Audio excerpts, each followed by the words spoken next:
আমাদের এবারে সাক্ষাৎকার পর্বে রয়েছে। আপনারা সবাই ছিলেন পিরোজপুর জেলা আরাফাত রহমান উপ ক্রীড়া সংসদের সম্মানিত সভাপতি জনাব অ্যাডভোকেট রেজাউল করিম মিঠুন ভাই এবং পিরোজপুরের আরাফাত রহমান উপ ক্রীড়া সংসদের সম্মানিত সাধারণ সম্পাদক জনাব লিটন ভাই এবং সাথে রয়েছে অন্যান্য নেতৃবৃন্দ বিভিন্ন উপজেলা থেকে আগত। আমি যেহেতু সাক্ষাৎকার বড় হয়ে যাবে এজন্য সকলের নাম বললাম না, আমি আন্তরিকভাবে ক্ষমা চাই। সবাই রয়েছে বিভিন্ন উপজেলা থেকে আগত। মিঠুন ভাই, আমি সর্বপ্রথমে আপনার কাছে চলে যাব। মিঠুন ভাই, আজকের এই আয়োজন সম্পর্কে ছোট্ট করে বলবেন এবং এই গ্রাউন্ড সম্পর্কে ছোট্ট করে বলবেন, কেমন লাগছে এখানে এসে আপনার?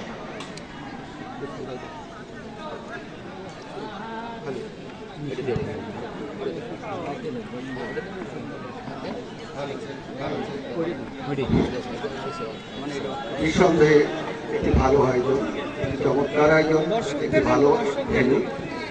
আমি অত্যন্ত খুশি। আমার ধারণা আমার সাধারণ সম্পাদক খুশি হবে। এই স্বল্প সময়ে যে মাঠে একটি বইপত্র ছিল না, আমি যাদের পরে নির্ভর করেছি, বিশেষ করে আমার সাথে আছে জিয়ানগর থানা আরাফাত রহমান উপ ক্রীড়া সংসদের সব সম্মানিত সভাপতি এবং তারই সহযোগী সাধারণ সম্পাদক জুয়েল সাহেব, তিনি একটু বাইরে আছেন। আমি অত্যন্ত কৃতজ্ঞ একটি ভালো ভেন্যু, একটি ভালো পরিবেশ উপহার দেওয়ার জন্য। এবং এই অঞ্চলের মানুষ সত্যিকার অর্থে খুবই ক্রীড়ামোদী। এরা ক্রীড়া পাগল মানুষ। কোথাও যদি ক্রীড়ার কোনো অবস্থান সৃষ্টি হয়, এরা সমস্ত কাজকাম দেখে ওরা বেরিয়ে আসে। এটি অত্যন্ত ভালো লাগার ব্যাপার। আমার খুব ভালো লাগছে এবং আশাবাদী আজকের যারা শুধু ক্রীড়ামোদী দর্শক মণ্ডলী এসছেন তারাও বোধহয় আনন্দ প্রকাশ করছেন। আর এই যে জিয়ানগরবাসী, আমি বলেছিলাম এর আগেও, এই ক্রীড়ার যে আয়োজন, যে সফলতা এই মাঠ থেকে শুরু হচ্ছিল, আবারও এই নতুন করে বলছি যে এই মাঠ থেকেই এই ক্রীড়ার জাগরণ দক্ষিণবঙ্গের অবহেলিত পিরোজপুর জেলার প্রতিটি থানায়, প্রতিটি অঞ্চলে পৌঁছে যাবে, মানুষের ঘরে ঘরে পৌঁছে যাবে। আপনি গতদিন আমার কাছে ছিলেন মোড়লগঞ্জ উপজেলায়, আমি যখন অতিথি ছিলাম, আপনিও ধারাভাষ্যকার ছিলেন। আমার খুব ভালো লেগেছে ওখানকার আহ্বায়ক এবং পৌর সাধারণ সম্পাদক, তারা এই আয়োজন দেখে শুনে কালকে তারা মঞ্চে নির্দেশ দিয়েছেন, আপনারা চমৎকার আয়োজন করছে পিরোজপুর, আপনারা কি করছেন, আমরা কথা বলবো, যা লাগবে আপনাদের সহযোগিতা করছেন। এখানেই আমার বড় পাওয়া যে এই ব্যক্তি শুধু পিরোজপুরের ভিতরে সীমাবদ্ধ নয়, অনেক জায়গায় পৌঁছে গেছে, সারা বাংলাদেশে পৌঁছে গেছে। এটাই একটি বড় পাওয়া। ভাইয়া, এই টুর্নামেন্ট কিন্তু বলতে পারেন যে বাংলাদেশের কিন্তু একটি ব্র্যান্ডে পরিণত হয়েছে, একটি ব্র্যান্ড হয়েছে। সারা বাংলাদেশে নয়, পৃথিবীর আনাচে কানাচে এই টুর্নামেন্টের সুনাম কিন্তু ছড়িয়ে পড়েছেন।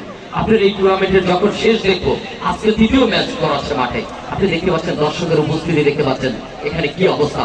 যখন ফাইনাল হবে তখন কিরকম হতে পারে, তখন কি দর্শক সমর্থক যেভাবে উপস্থিত হবে সেদিকে আপনারা সামাল দেওয়ার ক্যাপাবিলিটি আমাদের রয়েছে বা আপনাদের রয়েছে কিনা? আসলে আপনি একটি জায়গায়, আপনি সবই জানেন, তারপরেও প্রশ্ন করছেন, জবাব আমাকে দিতে হয়। আপনি জানেন 7টি থানা, 3টি পৌর ইউনিট, এই 10টি ইউনিটের যে জনবল আমার আছে, এরা মাদক সেবী নয়, মাদক বিক্রেতা নয়, এরা ধান্দাবাজি করে না, এরা চাঁদাবাজি করে না। ওদের নিজস্ব অর্থায়নে এই ক্রীড়ার আয়োজন করে থাকে। যারা মাথা বিক্রি করে না, তারা কারো কাছে মাথা নতও করে না। আমার বিশ্বাস পিরোজপুরের স্টেডিয়ামে যদি আমি এই ক্রীড়ার সফল সমাপ্তি ঘটনা করতে পারি, সেটি পিরোজপুরের ইতিহাসে একটি বিরল ঘটনা হয়ে থাকবে। ইতিহাস সাক্ষী হয়ে থাকবে যে পরবর্তীতে এর আয়োজন আর হবে কি হবে না। ধন্যবাদ। আমি এ পর্যায়ে আলামিন ভাইয়ের কাছে যাচ্ছি। আলামিন ভাই, জিয়ানগর সভাপতি, সম্মানিত সভাপতি, জিয়ানগর উপজেলা আরাফাত রহমান উপ ক্রীড়া সংসদের সম্মানিত সভাপতি আলামিন ভাই। আলামিন ভাই, আপনাদের যে অক্লান্ত পরিশ্রম এই কতদিনের, আজকের নিশ্চয়ই আপনি খুশি হয়েছেন এই দর্শক দেখে, এবং যারা বিভিন্ন নেতৃবৃন্দ এসেছেন তারা কিন্তু আপনাদের ভূয়সী প্রশংসা করছেন। আপনি কি বলবেন এখানে? এমনকি মোড়লগঞ্জ থেকে নয়, শুধু মোড়লগঞ্জ নয়, ভাগড়া থেকে এসেছে, ঝালুকা থেকে এসেছে, বরিশাল থেকে এসেছে, আমরা অনেকে এসেছে। তাদের সম্পর্কে এবং দর্শক সম্পর্কে এবং মাঠ সম্পর্কে ছোট্ট করে বলবেন, যেহেতু খেলা শুরু হয়ে যাবে। ধন্যবাদ রিপন ভাই। আজকে দুপুর 3টা পর্যন্ত আমাদের কষ্ট ছিল, কারণ বিগত 15টা দিন আমি এবং আমার সাধারণ সম্পাদক জুয়েল কাছে থাকে ভালো হতো, নামাজে গেছে, আমি জুয়েল সহ পুরো টিমটা যেভাবে হোমওয়ার্কিং করেছি, সেখানে উপজেলা বিএনপি যেভাবে আমাদেরকে সাপোর্ট করেছে, আমরা দুপুর পর্যন্ত 3টা পর্যন্ত অক্লান্ত পরিশ্রম করেছি ভেন্যুটা রেডি করার জন্য। কিন্তু 3টার পরে যখন খেলা শুরু হলো, দর্শক মাঠে আসলো, অতিথি আসলো এবং পিরোজপুর জেলা আরাফাত রহমান ক্রীড়া সংসদের সভাপতি সেক্রেটারি আসলো, তারা দেখে যেভাবে উৎফুল্ল উচ্ছ্বাস দেখালো, আমাদের সকল কষ্ট 3টার পরে শেষ হয়ে গেছে এবং আমরা দর্শকের জন্য কিন্তু এখন পর্যন্ত খেলা সুন্দরভাবে চালাতে পারছি। থ্যাংক ইউ আলামিন ভাই, অসংখ্য ধন্যবাদ। যেহেতু একটু দর্শক সম্পর্কে একটু কিছু বলবেন, এত দর্শক, তাদের সম্পর্কে ছোট্ট করে, একেবারেই ছোট্ট করে।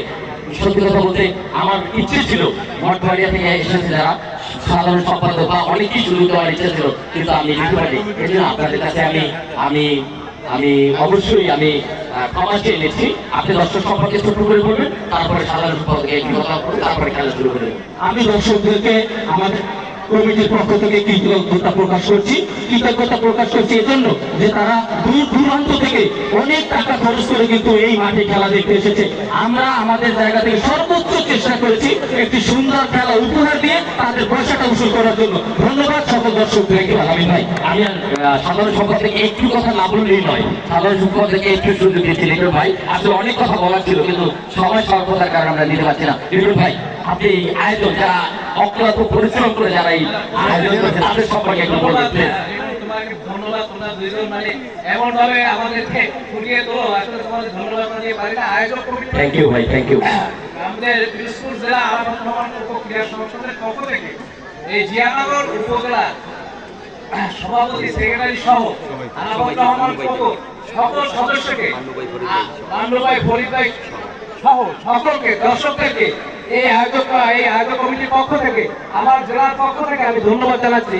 আমার সাথে আছে আমার সহসভাপতি বাহাদুর শেখের পক্ষ থেকেও আমি ধন্যবাদ জানাচ্ছি। সকল দর্শককে ধন্যবাদ। ইনশাআল্লাহ আগামীতে আপনাদের সাথে আবার দেখা হবে পিরোজপুর জেলা স্টেডিয়ামে ফাইনালে। ধন্যবাদ সকলকে। জিয়ানগর উপজেলাবাসীর আয়োজক এবং দর্শককে আমি শেখ বাহাদুর পিরোজপুর আরাফাত রহমান ক্রীড়া সংসদের পক্ষ থেকে আপনাদেরকে ধন্যবাদ জানাই। থ্যাংক ইউ সকলকে।